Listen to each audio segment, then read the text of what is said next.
Hello everyone, Live Mix Studio লৈ আপোনালোকক স্বাগতম জনাইছো। আজি মই আপোনালোকৰ বাবে আনিছো স্বাস্থ্য বিভাগৰ পৰীক্ষাৰ বাবে কেইটামান গুৰুত্বপূৰ্ণ প্ৰশ্নৰ উত্তৰ। গতিকে ভিডিওটো মিছ নকৰাকৈ আপোনালোকে সম্পূৰ্ণকৈ শেষলৈকে চাব। আহকচোন প্ৰশ্নৰ উত্তৰবিলাক অলপ চাই লওঁ। প্ৰথমটো প্ৰশ্ন হৈছে অসমৰ কোন জিলা তেল উৎপাদনৰ বাবে বিখ্যাত? উত্তৰ অপচন ডি ডিগবৈ। ভাৰতৰ সৰ্বাধিক দীঘল নদী কোনটো? উত্তৰ অপচন সি গংগা। বাংলাদেশৰ মুদ্ৰা হৈছে উত্তৰটো হৈছে অপচন সি টাকা। বায়ু চাপ পৰিমাপ কৰিবলৈ কোন সঁজুলি ব্যৱহাৰ কৰা হয়? উত্তৰটো হৈছে অপচন এ বেৰোমিটাৰ। ৰামধেনু গঠনৰ কাৰণ কি? অপচন বি ৰিফ্ৰেকশ্যন এণ্ড ডিছপাৰশ্যন। বিদ্যুৎ তাঁৰ তৈয়াৰত কোন ধাতু ব্যৱহাৰ কৰা হয়? উত্তৰ অপচন বি কপাৰ।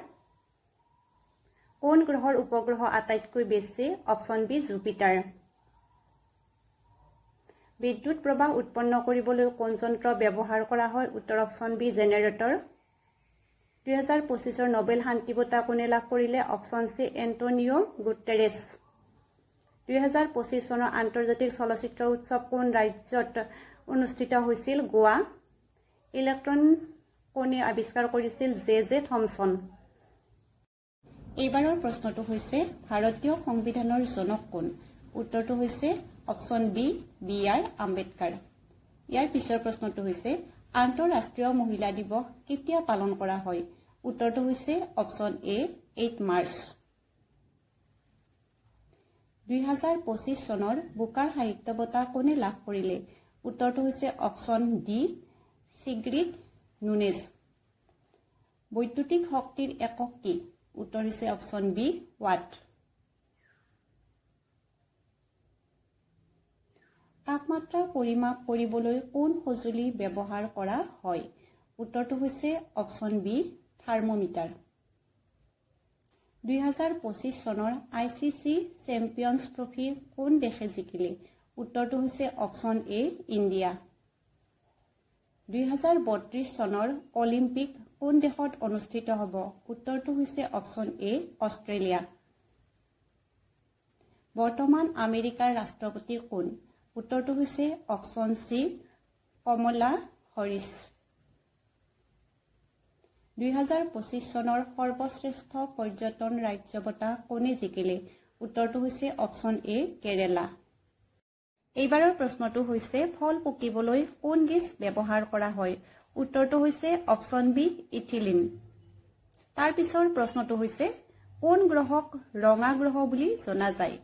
উত্তৰটো হৈছে অপচন সি মাৰ্চ। বিমান নিৰ্মাণত কোন ধাতু ব্যৱহাৰ কৰা হয়? উত্তৰটো হৈছে অপচন বি এলুমিনিয়াম। বিশ্ব ঐতিহ্য দিৱস কেতিয়া পালন কৰা হয়? উত্তৰটো হৈছে অপচন এ 18 এপ্ৰিল। আন্তঃৰাষ্ট্ৰীয় পৰিয়াল দিৱস কেতিয়া পালন কৰা হয়? উত্তৰটো হৈছে অপচন এ 15 মে। মানৱ শৰীৰত কোন অংগই ৰক্ত শুদ্ধ কৰে? উত্তৰটো হৈছে অপচন বি কিডনী। ভাৰতৰ গোলাপী চহৰ বুলি কোন চহৰক জনা যায়? উত্তৰটো হৈছে অপচন এ জয়পুৰ। কোষ কোনে আৱিষ্কাৰ কৰিছিল? উত্তৰটো হৈছে অপচন এ ৰবাৰ্ট হক। ভাৰতৰ চাহ বাগিচাৰ ৰাজ্য কোনখন? উত্তৰটো হৈছে অপচন বি আছাম। আপোনালোকে ভিডিঅ'টো চাই কেনে পালে কমেণ্ট কৰিব আৰু যদি ভিডিঅ'টো ভাল পালে তেনেহ'লে বন্ধুবৰ্গৰ সৈতে শ্বেয়াৰ কৰিব। এতিয়া আহক শেষৰটো প্ৰশ্নৰ ফালে। ভাৰতত ৰাষ্ট্ৰীয় কন্যা দিৱস কেতিয়া পালন কৰা হয়? উত্তৰটো হৈছে অপচন এ 24 জানুৱাৰী।